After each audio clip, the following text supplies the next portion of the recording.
Well, hello. This is a earlier edition of the Missing Links post-game podcast live stream.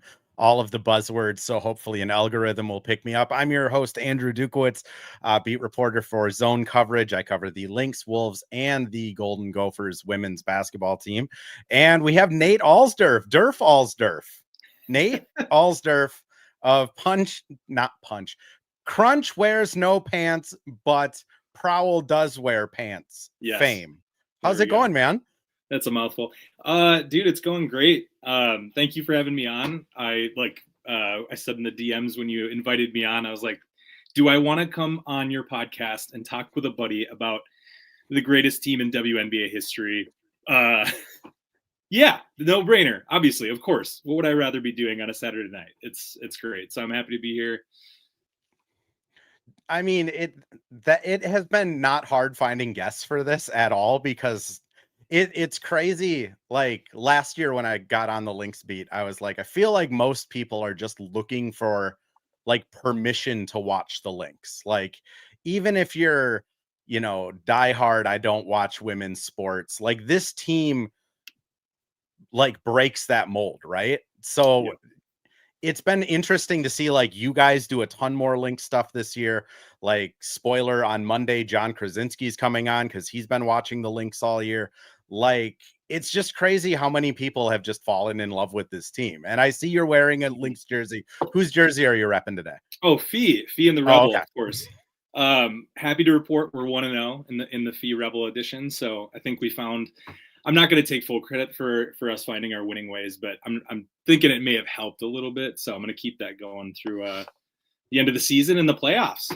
So, but yeah, you're right, man. It's been so fun. Like last year, admittedly, like a newer fan, just in the last couple years. Same with some of my other. Jordan's been a fan since they became a team, basically. Jordan seems like a hipster fan. Like, he is the a guy hipster. that was like buying the Decemberists' first album, and like, yep, that Jordan seems like a hipster. He's got a little bit of that, but he's pretty gracious about it, because I try to be Brandon Beck and I try to be like, give him his flowers, and like, you're the OG. We bandwagoned and then became real fans, but he's gracious and he's pumped about it. So there's no this was my team before it was your team. But yeah, man, I just think like this state for the non-WNBA fans is primed for just like this type of, and last year too, type of runs, because it's a basketball state, and there's such that desire to be watching basketball all year round, and it's just so fun, and we're so spoiled that we get to go from the Wolves to the Lynx, back to the Wolves, back to the Lynx. Like, it's just great basketball for 365 days, basically. And like, it's not going to stop. I think that's what the crazy part of this is. Like, even with the new CBA, even with some players probably leaving this offseason, like, as long as Fee and K-Mac are still gainfully employed by the Minnesota Lynx, like, this dynasty is going to form again. It's just kind of a matter of like, how much do they win? Which we should get into that. They beat the Sun tonight. It marks a franchise best 31st win, which, yes, there are more games this year. There was more games. I mean, it's a growing sport, but still 31-7, I think they are now. 31-8. I mean, that's an obnoxious winning percentage. And they clinched the 1 seed. So, Nate, I mean, again, you mentioned you're kind of a newer fan to it. What has that experience been like, just jumping into the Lynx, where they're the New York Yankees of the WNBA? I feel spoiled. I feel like those fan bases that are hated, it feels great to be hated. Like, some of the interactions with WNBA Twitter, I'm basking in it. Sometimes you get people in your mentions and they're like trying to troll, and it can be annoying, whatever, but I'm like, I'm basking in it. I'm like, I love this. I love that we're so good that we're hated, pretty unilaterally across the board. And like, people are trying to make excuses for Fee, and they're looking at her free throws. And like, there was somebody that I like quote tweeted a few, like, I think it was last week or 2 weeks ago.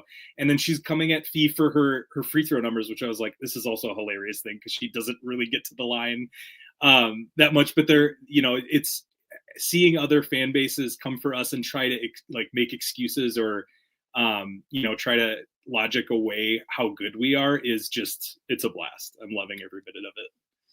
It's crazy too, because I remember when I was on your guys' pod, um, like at some point as a Lynx fan and as somebody that covers the team, you just have to throw your hands up and be like, it just isn't fair. Like, Yeah. it isn't fair that this team has 8.5 starting players with Masha now playing really good. It's not fair that they got Dejanay at the trade deadline.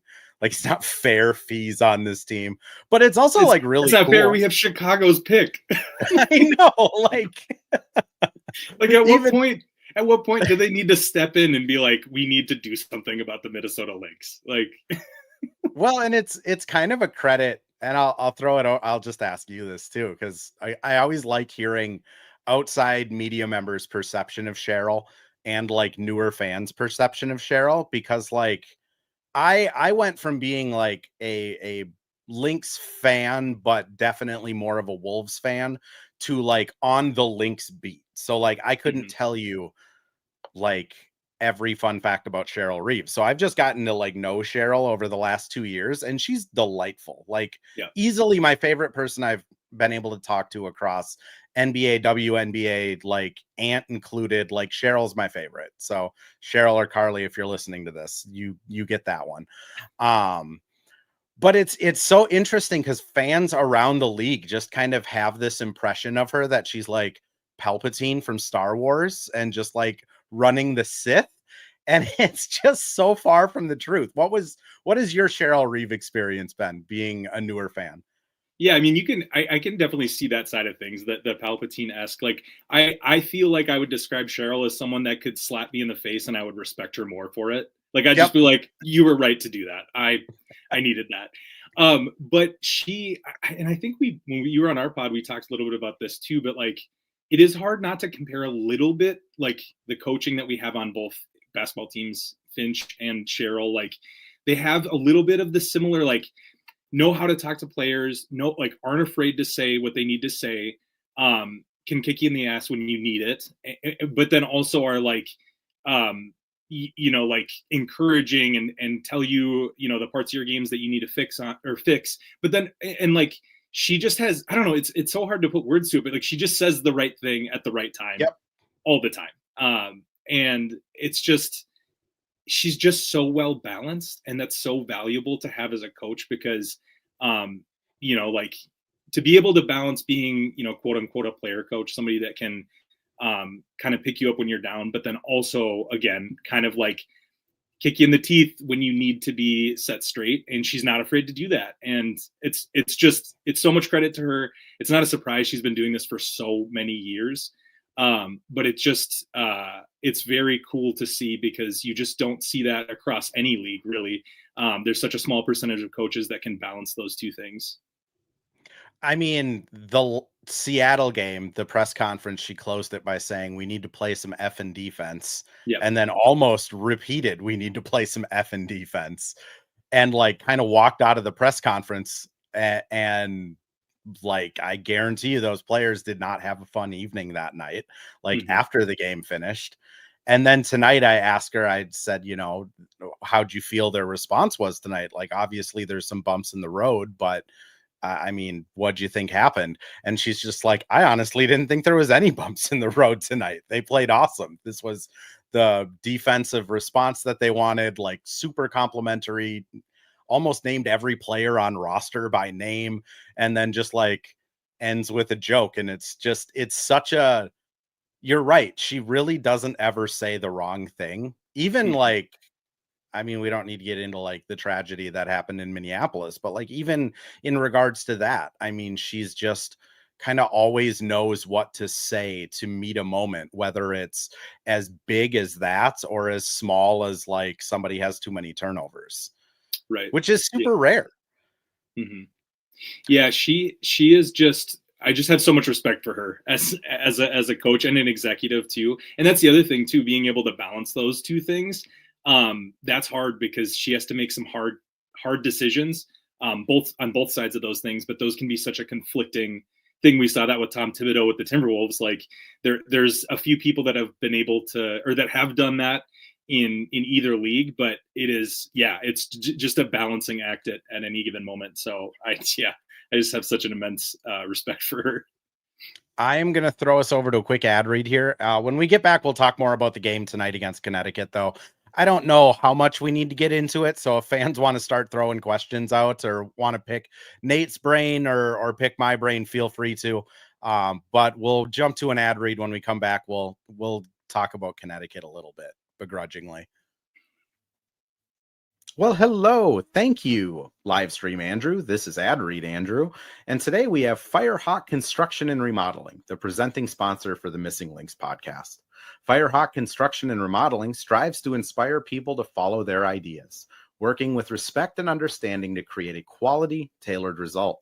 Firehawk Construction and Remodeling, located in Blaine and serving in the North Metro area, is here to help you with your building and remodeling needs.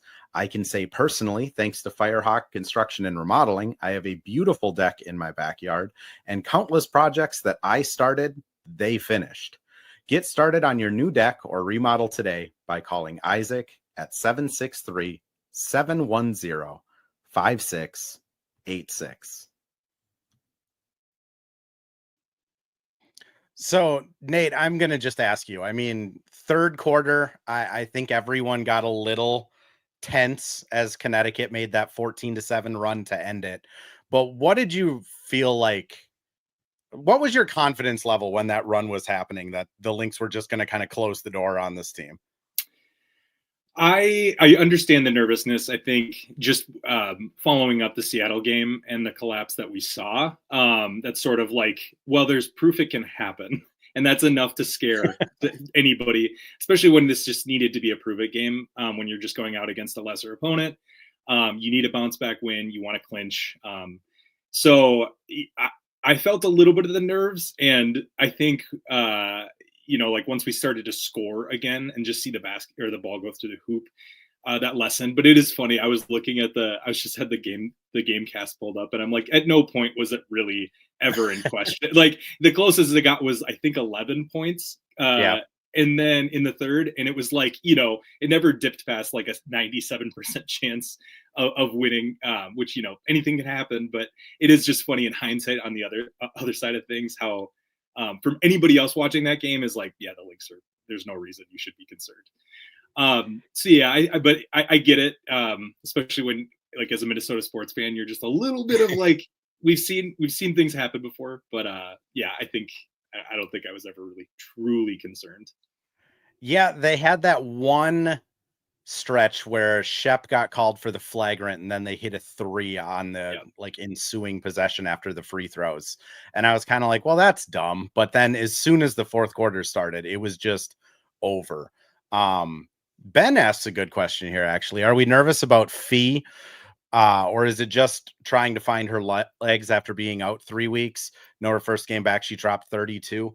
I thought she had a very Fee-esque game tonight. I mean, let me pull it back up here, but I want to say she went like 7 of 13, 17 points, 9 rebounds, 3 assists, 2 steals, and 3 blocks for plus 19 and no turnovers.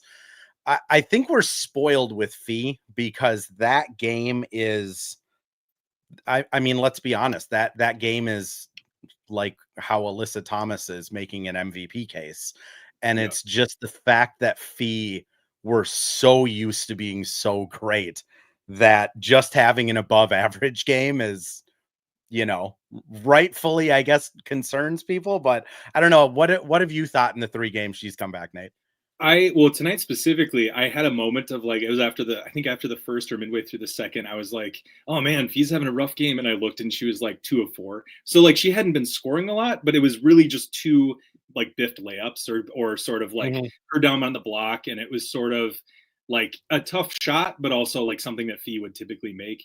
So I think it was more so just the volume early on where she had a slow start. She wasn't getting a lot of good looks. And when she was, if a second help defender came, she kind of passed out of it.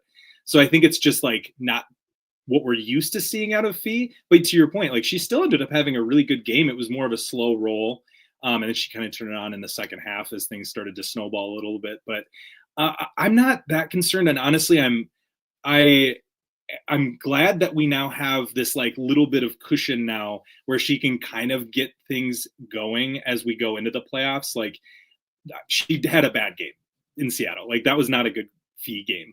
But I think yeah, some of that is like she just missed a lot of time, and maybe it wasn't a lot of games, but there was a lot of space between those games, and that's just a long time not to be playing like live action basketball. So I don't. I mean, it's. I think the sample size of what Fee has been, in her career, but also specifically this year, is big enough where this is sort of the dip that leads to the mean. Like she's going to probably like her having these bad games now before the playoffs. I'd much rather have than her playing great and then more those dips coming in really meaningful basketball games. So I don't know. I'm not concerned. Again, it's still like this is just the level of expectation that Fee has, though, right? Again, 17 points on 7 of 13 shooting, 9 rebounds, 3 assists, 3 blocks, 2 steals, plus 19 with no turnovers. And it's like, is Fee like kicking rust off still? Like, what's going on with Fee? Mm-hmm. I mean, that's a Hall of Fame worthy game for most players. But that's just Fee. I thought against Seattle, she had a couple possessions that were just really uncharacteristic Fee. Sure. Like you said, biffed a couple layups. She chunked a couple like turnarounds that she normally makes.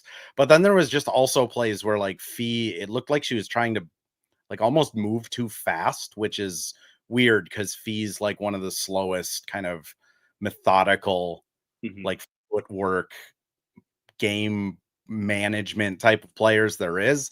But it looks like Seattle sped her up, which I think tonight it was much more just back to Fee being Fee. And I mean, honestly, the other thing is she only played 27 minutes, which if the rest of the way, this is kind of leading into Ben's next question of just how does Coach Reeve play the last 6 games minutes wise for the starters. I think this is the dream. You have K-Mac, Fee, Lan all at like 25 to 28, and then you have Court and BC around 20 to 25. That being said, I mean, Coach after the game said like this team doesn't really have an off switch, so they're probably still going to play like maniacs the last 5 games and try and win 35 or last 6 games and try and win 35 and set that record really far up there. But what are your expectations, Nate? Yeah, I think you're right. I do think it's at the end of the day, it's Cheryl. Like she's going to be wanting to, destroy teams regardless because she just has that. She doesn't have that off switch. She is a psycho in that way, which I love. But yeah, so I do think that we're still going to see some pretty heavy starter minutes. But to your point, like if we can get those down a little bit to the 25, 26, 27, maybe just some blowout wins so we don't even have to worry about it. But I mean, our bench is so like this roster is so deep that you can still win those games by going, playing more heavily, like Jess minutes, Masha, T, Dejanay, like rely on your bench. And honestly, that's a really great thing. So, sort of like we're spoiled in that way with this cushion. We've already locked up the 1 seed. Get the deep bench some minutes and some sort of like more, like more heavy minutes leading into playoffs so that they're not coming in rusty if there's injury or foul trouble or as things kind of tighten up. Like, I don't know. I think that there's a balance to be struck, but yeah, to your point, I just think she's still going to try to just destroy everyone that we play the last 4 games. I think we have 5 games. What are 4 or 5? Dallas. I mean, Dallas, I think they can run away with. Then they play the Aces, and just knowing this team and knowing Fee wakes up extra. I mean, I don't think has ever taken a game off in my 2 years like writing for this team. Fee against the Aces. There's that one game where she out rebounded the entire Aces team by herself last year. Like that game's going to mean something. Then they have 2 against Golden State, 1 against Indiana. Like, I can also see the value of like, if Golden State's going to be the 8 seed, why not just put them in the dirt 2 games in a row to lead into a playoff series and have that mental edge? Kind of the same with Indiana. Like I wouldn't be surprised if they really want to go out and just hey, you want to play us in the first round? Here's a message type of thing. Mhm. But yeah, I hope they get a little less minutes. I also, Marie asks in the chat, BC didn't score, but feels like she had a good game, very strong defense. Completely agree. Like BC, it's not even an inside joke at this point because Cheryl and Courtney have confirmed it that BC oftentimes will remind Courtney of like what play they're supposed to be running and kind of reel her in. Yeah. So I think BC's best attribute is her defense and ability to get Courtney Williams to be on topic. But the last stretch of this season is also games that like have BC shoot 15 times a game. Just Yeah. let her launch it, get into a rhythm. She's shooting over 40% since the All-Star break, but why not just like let some of these role players, more tertiary players just go off like Dejanay did tonight, which Nate, I know you've been big on the Dejanay trade since it happened. How was your Dejanay Carrington experience tonight? Well, before I jump into that, I just wanted to touch on Bridget because I agree. If you look at the stat sheet and you're just looking for point totals or whatever, totally agree where you're like, oh, what, she didn't score or whatever, but she's a plus 23. She Yeah. had her fingerprints all over this game, and she's just one of those players that doesn't necessarily need to score to have an impact, but she is a rhythm scorer. Like, she's somebody that you need to whether it's Cheryl drawing up plays or Courtney like targeting her early in games. That's kind of what I want to see. And that feels like an unlock for the playoffs. Like, to your point, let's get her a lot of shots these last 5 games, try to get that rhythm going and just see her have her see the ball go through the net, because it's such a confidence thing. It's like, if you only shot, she had two shot attempts tonight. Like, Yep. It's really hard to, late in the game, in a meaningful game, if you've only shot the ball once or twice, you're cold, you don't have any rhythm in your shot. So I just think like getting her looks early in the game can really like, pay dividends as the game goes on and series go on and we go deeper into the playoffs. So, but yeah, kicking it over to Dejanay. Like I said on Twitter, the greatest trade in sports history. I think that's fair to say at this, 7 games. I don't know how many she's actually played since the trade happened, but yeah, it was her best game tonight. I mean, statistically speaking, 18 points. She just exploded. She's all over the place. She is. We were talking in our group chat again, not to do another Wolves comp here, but she just reminds me a lot of Nikki Alexander-Walker. Yep. In that, similar to Bridget, it's like the scoring is just frosting. Like, she is so good defensively, getting into passing lanes. She's so disruptive, and that's her game. And so any scoring she does, you're like, oh, cool. You're like the best defender on the court, and also can just like lead the charge on breakaways and, knock down an open look. So, it's and similar to Nikhil, like miscast as a primary ball handler sometimes. Like, Yep. That, like, it's just an embarrassment of riches that we have a former, all defensive player just coming off the bench and playing some of our extra minutes. So it's a blast. And she's cool. Wild. She's so cool too. She is really cool. I've said it before, like the interactions I've had with her, like at practices and scrums and stuff like that, she's a really like brilliant basketball player too. Like, first scrum after the trade, she's breaking down like Cheryl's defensive concepts to us, and it's like, oh, you're like, again, I realize I have Twins or Timberwolves people that come in here, so I'd also kind of mix the two together. It's Minnesota basketball at this point. Like, I don't know, but like she has like a Mike Conley type of IQ where she just understands basketball really well. And I think when you're watching her play, so much of it seems like chaotic and like she's just diving for rebounds and there's all this just kind of like energy. But what I've realized is a lot of that energy is just like really calculated out, like, okay, what's my chances of actually getting this offensive rebound? Well, I'm not going to half-ass it. I'm going all in for it if I think my chances are good. The other thing I really appreciate a lot about her is this team really didn't have anyone that would not like get in a fight, because like that's probably like dismissing what it is about her, but she just has this like feistiness to her where like she gets a tech against Maybury today. Yeah. She's not afraid to like go toe to toe with anybody and like stand up for people. And it's just really refreshing because I think the Lynx really needed someone on this team that just isn't afraid to mix it up. Oh yeah, 100%. And I think that's I kind of compared them a little bit to Oklahoma City as far as just how dominant and how about their business they are.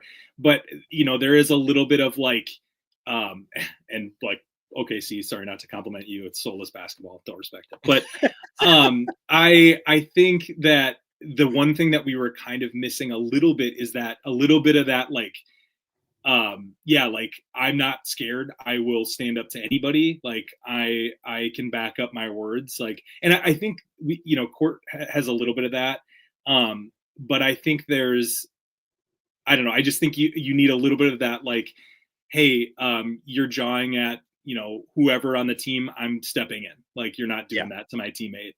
I'm standing on business. That is, she brings that level of just swagger, and it is it just rounds out an already incredible roster and sort of an attitude and a grittiness, both defensively and attitude, to your point. And I mean, I put Dustin's chat up there. The one thing that he didn't like tonight was Nay was hot and Cheryl pulls her and kills the momentum, which, yeah, I mean, I think when playoffs come, the only comments I'll say on that is like when playoff comes, if Nay is having a ridiculous stretch of basketball, I think Cheryl just keeps BC on the bench and Dejanay plays 30 straight minutes. I think right now there's no reason to have Dejanay play more than what she's playing, which Andrew down in the chat says Carrington needs more minutes come playoff. Yeah, come playoffs, 100%. I think she is going to get a lot more. I think the reason they traded her for her was playoffs. She has that ability to just put the ball on the deck, get to the rim. She has a little mid-range game. She's defensively just a maniac at times with like how intense her ball pressure is. It's again, I've said it quite a few times. It isn't fair. The Lynx shouldn't have been able to just get this type of player at the trade deadline that fits in immediately and blends perfectly and like everyone likes her. Jude says at the bottom, I'm assuming this is sarcasm, but what, the Lynx are too nice? They are. And all I'm going to say is like Courtney talks a lot of trash.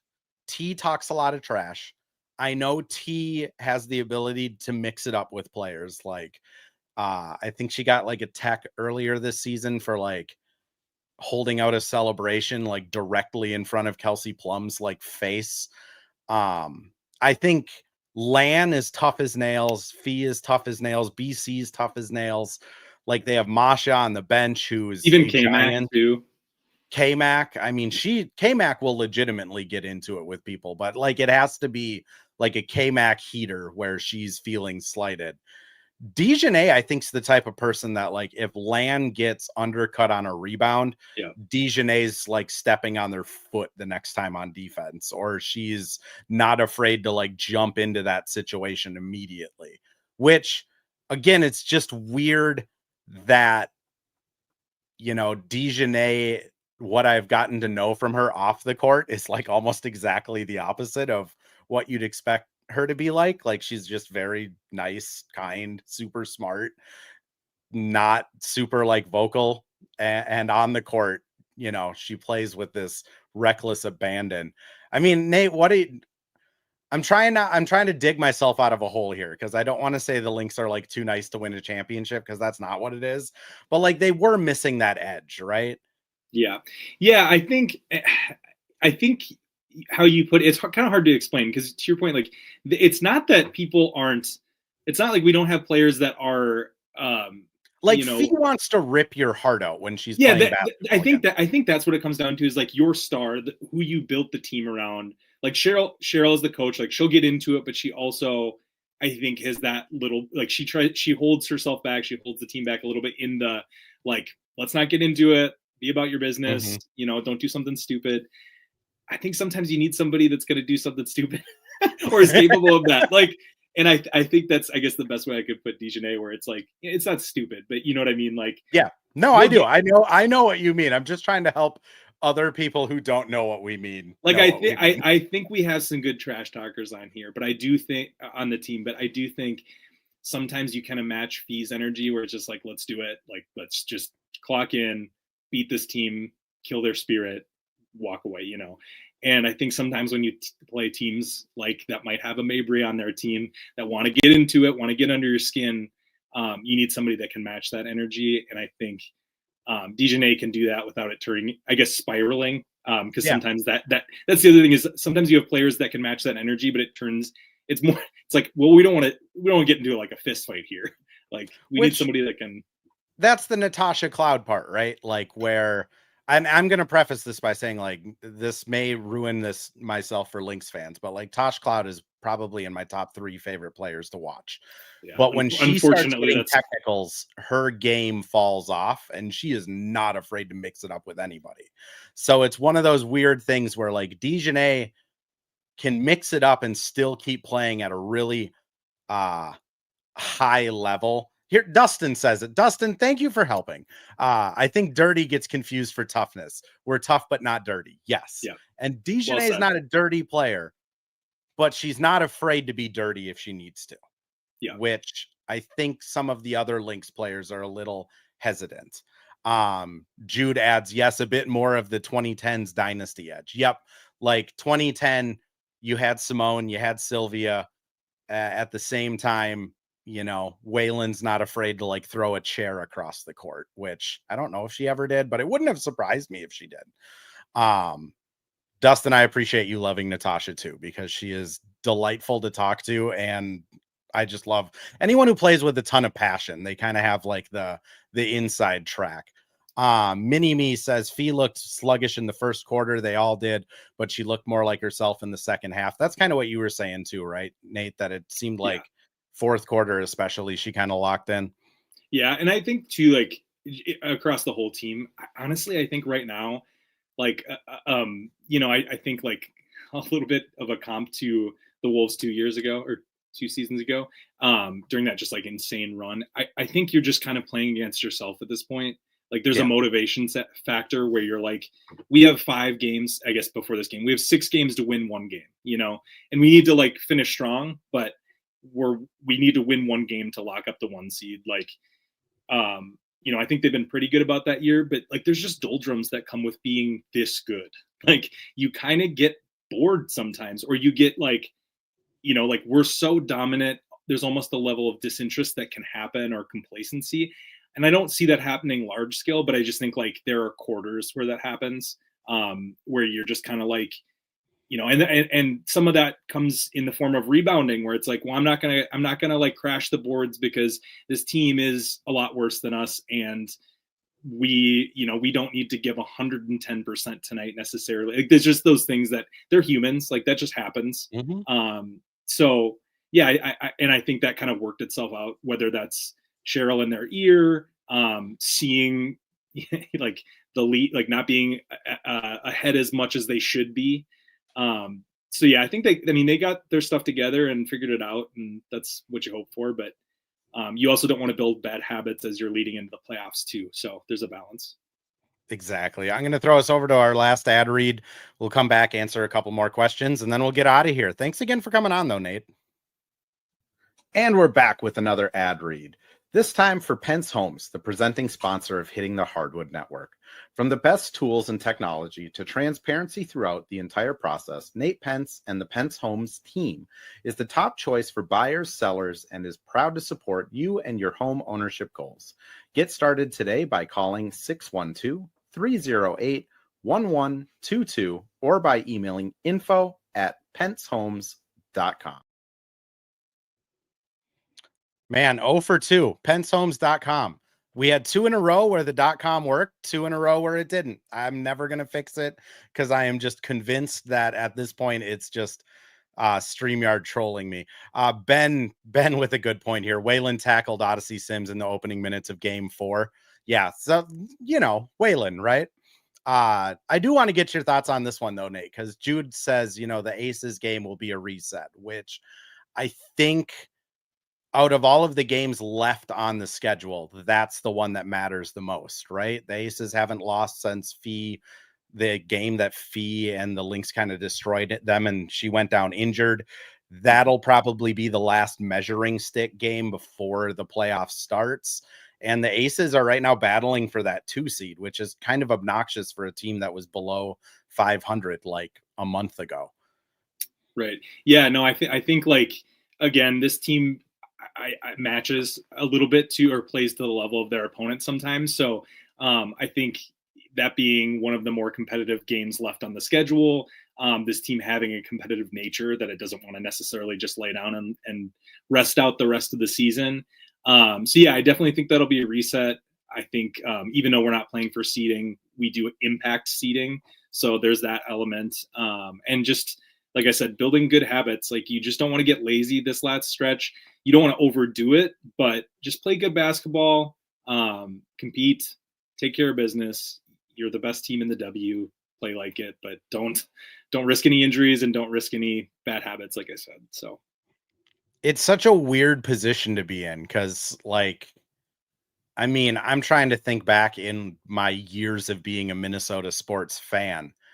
Like, they're going to have 2 weeks where they're not playing a meaningful basketball game other than just their own pride. Just how weird is this that they're front running this much? I know, and like, I mean, it's just felt like such a massive lead all season. Yeah. They've been so dominant all season, but to actually have the, like, oh yeah, we literally just could sit all the starters if we wanted to, and then not play games until playoffs start. Like, so yeah, it's a crazy place to be, where we're just kind of sitting back on our laurels and we're like, all right, like, kind of just waiting for the deep playoffs. I don't know. It's a weird place to be.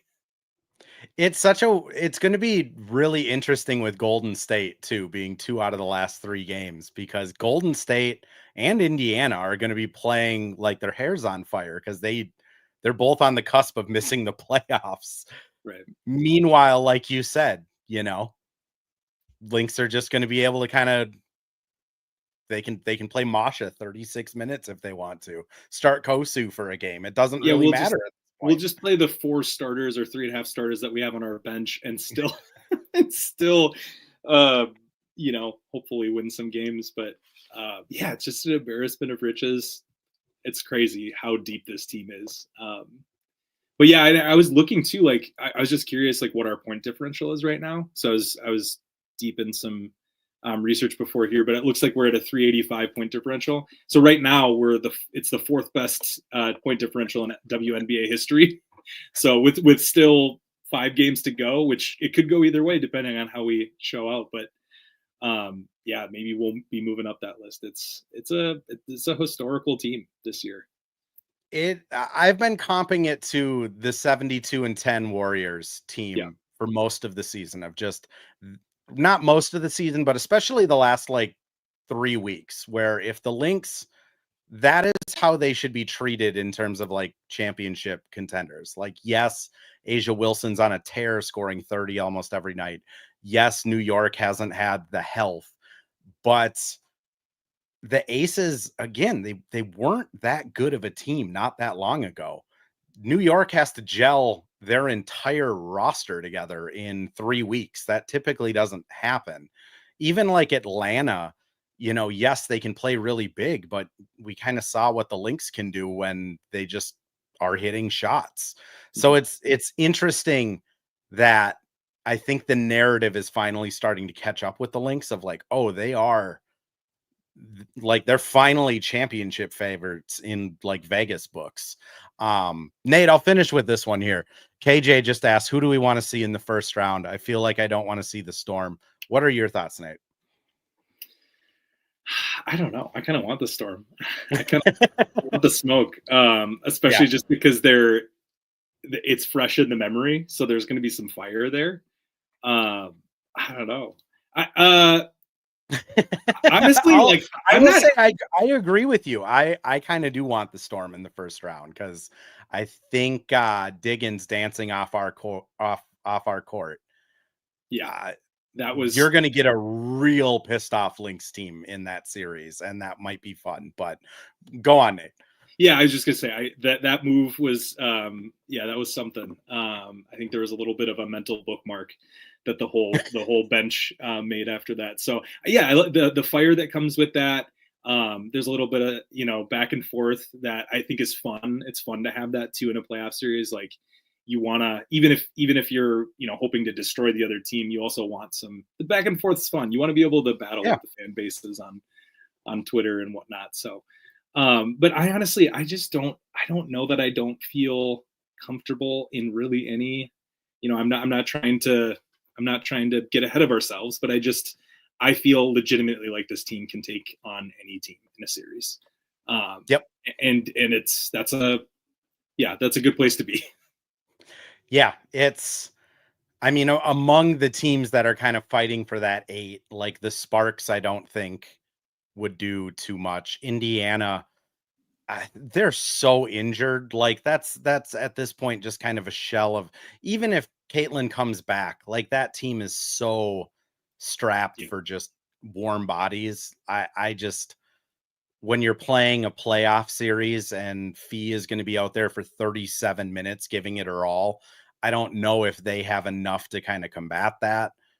Seattle, I want, like, this is why sports are fun, right? Like the drama, the storylines, like that's why I'd want Seattle. Golden State, I think, would be really cool because, like, it's their first year in the W. That would just be an awesome experience. But then, like, I feel like Cheryl and the Lynx would just beat them by 40 both games, and it's not a fun experience anymore. So I kind of hope they get a different series that maybe they can win a game. But yeah, it's going to be a super fun playoffs. And I was just going to say too, like I'm not even that concerned about the teams that have the size too, because we talk a little bit about the three-headed monster front court or back court that we have with front court. I was getting mixed up with Lon and Masha and why am I Shepard? Yeah, just sorry. There you go. And like it just feels like they all, they're all similar size, but like they defend differently and they have different specialties, and you can just kind of, like, depending on your matchup, you can kind of, it's a Swiss Army knife. And I think Masha and Jess play way bigger than 6'4", I think they're listed at, and they clog the lane, and Lon is just a shot blocking machine. I just think that, even if Lana's getting that terrible whistle that she gets sometimes, or called for phantom fouls, even though she defends without fouling all the time. Yep. I think that's where you can kind of pull the levers with Jess and Masha. So I just, like I said, there's just different depth, and there's such a diversity of skill set on this roster that it doesn't matter what team, like what sort of strength of the opponent that you have. It feels like there's a counter on the roster, and that's on Cheryl to kind of game plan and decide kind of those lineups and who she's pulling from the bench. So I don't know. I just feel good. Yeah. Which is, it's, again, as a Minnesota sports fan, really weird. Yeah. Nate, anything you got to plug, anything you want to shout out before we get out of here though? Yeah, a couple things. So, if you guys are interested in another podcast, we, as Andrew mentioned, I'm on a podcast with a couple buddies of mine called Crunch Wears No Pants, at No Pants Crunch on Twitter. We are a Wolves and Lynx podcast. We are sort of a fan centric pod. So we just like to enjoy basketball, and talk about it and do stupid drafts with fictional characters sometimes. And yeah, it's just a good time. So if you're looking for something else, tune in, check us out on socials. You can find me at Alsdurf, at Brandon Beck 4 is one of our other hosts, and then at Tornado Jally. And and then also another thing is with those that Golden State game coming up on the 11th, we're going to be there. We affectionately call our listener base Panty Nation. So we're doing a Panty Nation takeover of Section 112. So if you're wanting to go to the last home game, you should come check it out. We want to try to sell out that section, sell out the arena if we can, but specifically that section, show love as we kind of finish out strong.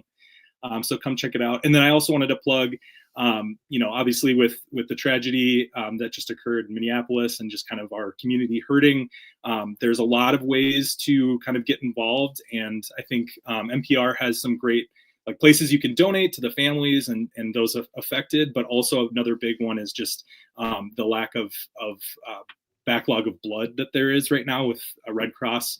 It's been in the news a little bit, but they just have a sort of don't have enough. So if you are able and willing, give blood. They could definitely use it. So that's what I got. Nate, you're the man. I appreciate you. Yes, give blood. I'm an RN by day, so giving blood is one of the best ways you can help, and kind of one of the purest ways you can help in any of those tragedies, because they always need blood, even if there isn't a tragedy. So great message. Appreciate you, Nate. And for everyone else, until Monday, go Lynx. Go Lynx.